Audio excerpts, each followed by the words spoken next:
বৈষম্য দূরীকরণে ঢাকা সিটি কর্পোরেশনের আইনে গুলশান বনানী বাড়িধারা সহ সকল এলাকায় পূর্বের ন্যায় পায়চালিত রিক্সা চলাচলের সুযোগ দিতে হবে। আবার বলছি, ৩. বৈষম্য দূরীকরণে সিটি কর্পোরেশনের আইনে গুলশান বনানী বাড়িধারা সহ সকল এলাকায় পূর্বের ন্যায় পায়চালিত রিক্সা চলাচলের সুযোগ দিতে হবে। ৪. সরকারের রাজস্ব আয় বৃদ্ধির জন্য রিক্সা পেশাজীবীদের ব্যবসায়ী ট্রেড লাইসেন্স দিতে হবে।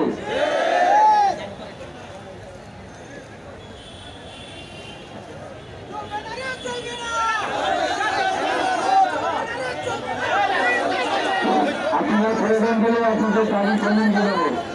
আপনাদের আজকের এই পরিশ্রমের ফসল, আপনাদের এই পরিশ্রমের ফসল আপনারা শোনেন। ডিসিসি এর উত্তর ও দক্ষিণ কার্যালয় সহ সকল জোনাল অফিস থেকে রিক্সা চালকের চালক লাইসেন্স দিতে হবে। রিক্সা চালকের সন্তানদের যোগ্যতা অনুযায়ী সকল ক্ষেত্রে চাকরি দিতে হবে।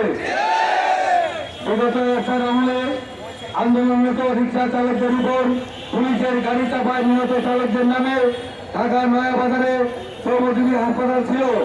বৈষম্যকারী সরকার ওয়ার নাম পরিবর্তন করেছে। অবিলম্বে সেই হাসপাতালটি পূর্বের নামে নামকরণ করতে হবে। রিক্সা চালকদের নামে হাসপাতাল। এককালে বাঙালি মুল্লুকে বাহন হিসাবে পালকি, নৌকা, ঘোড়া গাড়ির মতো প্রাচীন রিক্সাকে জাতীয় জাদুঘর সহ ডিসিসি উত্তরের ন্যায় দক্ষিণ সিটি কর্পোরেশনের কার্যালয়ে স্থান করে দিতে হবে।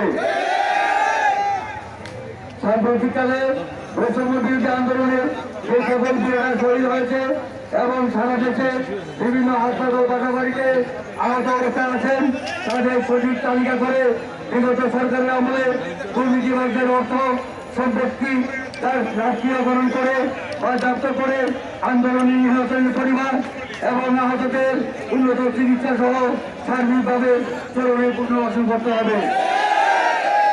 প্রিয় সাংবাদিক, দেশবাসী ভাইদের উদ্দেশ্যে আমরা বলতে চাই যে দেশের বর্তমান পরিস্থিতি সার্বিক দিক বিবেচনায় ও দেশের স্বার্থে আমাদের আপাতত 4 দফা দাবি অত্যন্ত যুক্তিসঙ্গত এবং আইনগত।